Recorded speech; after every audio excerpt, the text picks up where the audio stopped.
मित्रों नमस्कार। कहते हैं जीवन में अगर उत्साह नहीं है तो आगे बढ़ना बहुत मुश्किल है। जो व्यक्ति अपने भूतकाल से ऐसा जकड़ा हुआ रहता है, भूतकाल में ही चिंतन करते हुए वर्तमान को जाया करता है, मित्रों वो दिखने में जिंदा हो सकता है लेकिन आगे बढ़ना उसके भाग्य में नहीं होता है। क्यों नहीं होता है? क्योंकि वर्तमान को जिसने चुना है, वर्तमान में जिसने जीवन जीना सीख लिया है, वो व्यक्ति जीवन में बहुत आगे की तरफ बढ़ता है। इसलिए कहते हैं, हमारे बहुत विद्वान ऐसे व्यक्तित्व हैं जो अक्सर ये कहा करते हैं कि भूतकाल की जो चिंताएं हैं अब छोड़ो उनको, जो घट गया आपके साथ अब उस पर आप कितना ही चिंतन करें कुछ भी नहीं होने वाला है। और अदृश्य ऐसी कल्पनाएं जो भविष्य में शायद आपके सामने अवतरित होगी या नहीं, उन कल्पनाओं में ज्यादा जीना ठीक नहीं। वर्तमान में आप जिए और वर्तमान के समय का पूरा उपयोग करें। जी हां, मैं डॉक्टर बाल गोपाल शर्मा आप सभी का स्वागत करता हूं मधुरम हिंदी के इस ऑनलाइन प्लेटफॉर्म पर, और आज एक शानदार कहानी लेकर आपके सामने प्रस्तुत हुआ हूं। मित्रों, एक राजा था और उसका एक सेनापति था। दोनों ही बहुत मजे हुए और समझदार व्यक्तित्व के धनी थे और अक्सर सेनापति राजा के साथ ही रहा करता था। और राजा जब भी कुछ कुछ कार्य करता था, सेनापति हमेशा यही कहता था, बहुत अच्छा हुआ, बहुत अच्छा हुआ। राजा अगर जो कोई काम करे और वो साथ रहे और वो काम अच्छा बुरा कैसा भी हो, उसके मुंह से एक ही बात निकलती, बहुत अच्छा हुआ। क्योंकि वो बड़ा आशावादी व्यक्ति था और उसको ईश्वर पर बड़ा भरोसा था। और कहते हैं कि इस संसार में जो भी घटनाएं घटित होती है या होने वाली है, उसके पीछे कोई न कोई हेतु जरूर होता है। परमपिता बहुत दयालु है, जीवन में हमें कई सारे संकेत देता रहता है। इसलिए आप देखते हैं भारत में जो है वो सुकुन शास्त्र है। हम घर से निकलने से पूर्व कई तरह के संकेत जब हमें मिलते हैं तो हम या तो काम के लिए चल पड़ते हैं या शायद हम कुछ देर इंतजार करते हैं। तो ये भी कहीं न कहीं वैज्ञानिक रूप से बहुत सी बार सच साबित होता है। इसलिए हमारी आस्था और भरोसे का विषय बना हुआ है। तो आशावादी होना मित्रों बहुत जरूरी है, और जो भी होता है इस जीवन में बस वो अच्छा है, इस बात को साबित करने के लिए आज की ये कहानी बहुत महत्वपूर्ण है। तो मित्रों, एक बार राजा जो है वो अभ्यास कर रहा होता है। किससे? तलवार से युद्धाभ्यास कर रहा होता है सेनापति के साथ ही। और अभ्यास करते करते उसके हाथ से तलवार छूट जाती है और दाहिने पैर के अंगूठे पर जा लगती है और अंगूठा कट जाता है। जैसे ही यह घटना घटित हुई और सेनापति जो बहुत बड़ा आशावादी था, ईश्वर पर भरोसा रखने वाला था, उसके मुंह से तपाक से निकल पड़ा, बहुत अच्छा हुआ, बहुत अच्छा हुआ, बहुत अच्छा हुआ। ऐसा जब उसने 3 बार कह दिया, राजा का माथा ठनका, हद हो गई, यहां पैर का अंगूठा कट गया है और यह सेनापति कह रहा है कि बहुत अच्छा हुआ। अरे कैसे अच्छा हुआ? यहां असहनीय पीड़ा हो रही है। और राजा को क्रोध आया और राजा ने दूसरे सैनिकों को आज्ञा दी, इसको जेल में डाल दो। सेनापति कहता है बहुत अच्छा हुआ। अरे जेल में डाल दो ऐसा आदेश दिया, तब भी सेनापति कहता बहुत अच्छा हुआ। चलिए साहब, सेनापति को जेल में डाल दिया गया।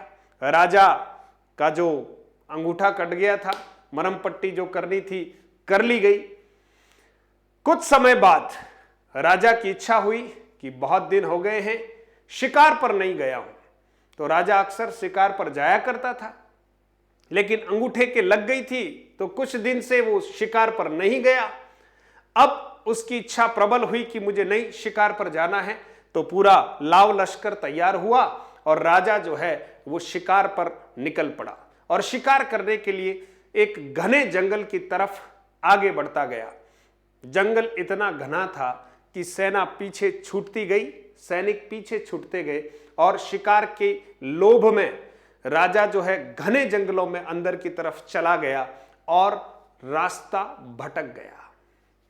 घने जंगलों के मध्य में आदिम जो जातियां थी वो निवास करती थी, और राजा जो भटक गया था घोड़े पर था, और वहां जो जंगल में रहने वाले लोग थे उन्होंने राजा को घेर लिया, चारों तरफ से घेर लिया, और उस कबीले के सरदार ने कहा कि आज हम इसकी क्या देंगे, बलि देंगे। आपने कभी पिक्चरों में देखा होगा, हाला लाला हु हाला लाला हु, चारों तरफ से जो है राउंड काटते हैं।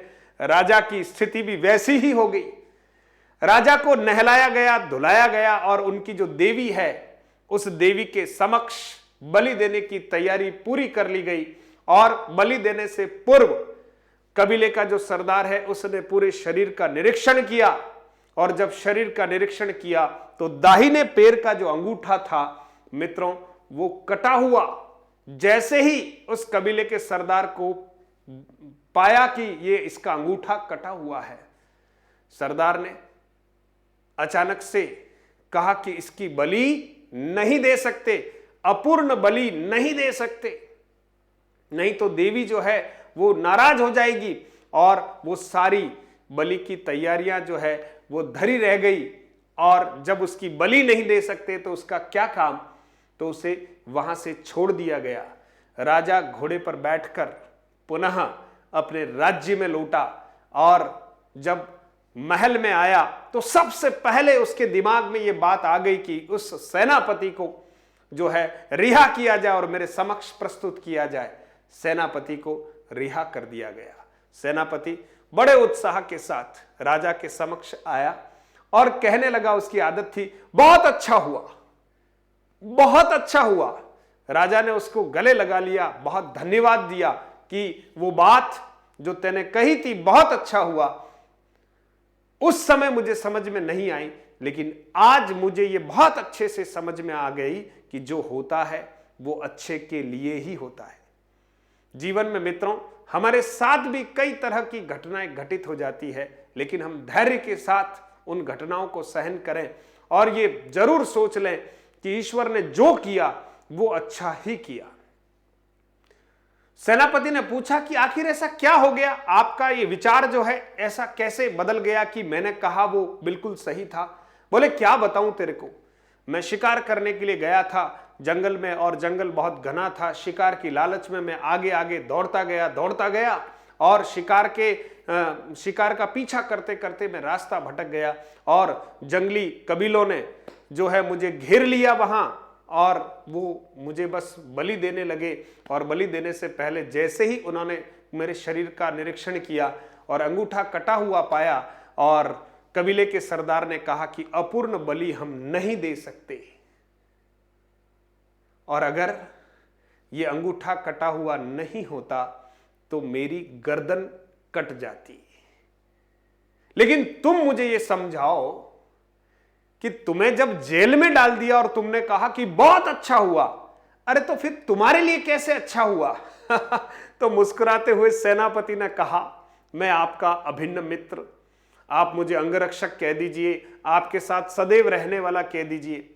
अगर मैं जेल में नहीं होता, आपने नहीं डाला होता, तो शिकार में मैं जरूर आपके साथ होता, और जब शिकार में मैं आपके साथ होता और हम दोनों ही अगर रास्ता भटक जाते तो बलि आपकी नहीं, मैं तो पूर्ण था, बलि तो मेरी ही हो जाती। इसलिए बहुत अच्छा हुआ, मेरे लिए भी बहुत अच्छा हुआ। तो राजा को वास्तव में इस बात को उसने आत्मसात कर लिया कि जो होता है वो बहुत अच्छे के लिए ही होता है। इसलिए मित्रों, जीवन में अगर कभी हमें कुछ असफलताओं का वर्ण करना पड़े तो बहुत हताश होने की आवश्यकता नहीं है। मैं बार बार कहता रहता हूं कि ईश्वर को जिसको दिल्ली ले जाना होता है, हो सकता है उसको जयपुर पहुंचने से पहले ही या जयपुर उसको पहुंचाते ही नहीं है। इसलिए जो होता है मित्रों वो अच्छे के लिए ही होता है। हम उसी परम पिता की संतान हैं, और हम सब जब एक ही परम पिता की संतान हैं तो हमारे अंदर का सामर्थ्य कम कैसे हो सकता है? और ईश्वर जो भी करता है, कभी कभी आप देखिए बहुत बड़ी घटनाएं हमारे जीवन में घटित होने वाली होती है, जहां सर कटना होता है वहां शायद अंगुली कट जाती है, और कहीं न कहीं हमारे पूर्व जन्म के जो हमारे प्रारब्ध हैं, पुण्य हैं, उनकी पुंज की वजह से बहुत बड़ा नुकसान नहीं होकर छोटे नुकसान से ही हमारा काम सिद्ध हो जाता है। इसलिए मित्रों, जीवन में जब हम आगे बढ़ने का सोच लेते हैं, संकल्प कर लेते हैं, तो बस भरोसा रखिए खुद पर और जिसने हमको बनाया है उस पर भी भरोसा रखिए। इसलिए आपके साथ सब अच्छा ही होगा। क्यों मित्रों? अरे अच्छा ही होगा, अच्छा ही होगा, अच्छा ही होगा। बस तैयारी कीजिए और बहुत मुस्तैदी के साथ आगे बढ़िए और चेहरे पर मुस्कुराहट रखिए। और कहीं हम ऐसा ना हो कि भूतकाल के भंवर में फंस जाएं, वर्तमान में जीना प्रारंभ कर दीजिएगा। अधिकतम 24 घंटे हमारे पास हैं दिन रात के, उन अधिकतम घंटों को हमारे लक्ष्य के लिए समर्पित कर लीजिएगा। फिर देखिए तो सही, ये लोग जो कभी आपको ताने मारते थे, किस तरह से दोनों हाथों में मालाएं लेकर आपका स्वागत करने के लिए बिल्कुल तैयार रहेंगे। लेकिन अंधेरी रातों में संधान कीजिए मित्रों, अपने आप को कभी कमजोर मत मानिए, क्योंकि परमात्मा ने चींटी में इतनी ताकत दी है, बार बार कहता हूं दीमक में इतनी ताकत दी है, तो हमारा शरीर तो उनसे कई गुना बड़ा है और ऊर्जा से भरा हुआ है। तो आखिर हम कैसे हार मान सकते हैं? अगर चींटी अपने वजन का 20 गुना भार खींचकर दूर तक ले जा सकती है, तो क्या हम ऐसा नहीं कर सकते? जरूर कर सकते हैं। लेकिन अपने अंदर के साहस को, अपने अंदर की शक्ति को पहचान लीजिए और जीवन के संग्राम में बिल्कुल संकल्प के साथ उतरे। और रणभेरियां जब बजती है तो भुजाएं फड़कनी चाहिए मित्रों। हम सब प्रतियोगी योद्धा हैं, तो फिर पीछे मुड़कर बार बार क्यों देखते हैं? अरे देखिए तो सही, इस चित्र में सूर्योदय हो रहा है और स्वर्णिम सूर्योदय बिल्कुल अंधकार का नाश कर देता है। केवल सूर्य के उदय होने मात्र से अंधकार का जो साम्राज्य है वो बिल्कुल बोरी बिस्तर बांधकर भाग जाता है। वैसे ही अगर हमारे अंदर ज्ञान की चिंगारी अगर जल उठेगी, तो आप सोचिए अंदर के अंधकार को तो भागना ही पड़ेगा। इसलिए पूरे सामर्थ्य के साथ इस चित्र से प्रेरणा लेते हुए, इस उगते हुए सूर्य के दर्शन करते हुए देखिए तो सही, ये सूर्य जो है पूरे संसार को एक ही तरह से, एक ही भाव से जब प्रकाशित करता है और सबके सपनों को पूरा करने का साहस देता है, तो आखिर क्यों नहीं हम उगते हुए सूर्य के समान अपनी ऊर्जाओं का उपयोग करके अपने लक्ष्य तक पहुंचेंगे। मित्रों, अगर ये वीडियो आपको अच्छा लगा हो तो अपने मित्रों तक जरूर पहुंचाइएगा। बहुत बहुत धन्यवाद। और रविवार के दिन आपके लिए मोटिवेशन के लिए बहुत अच्छी कहानी लेकर जरूर आऊंगा और आप अपने इस वीडियो को जरूर मित्रों तक पहुंचाइएगा। जय हिंद, जय भारत।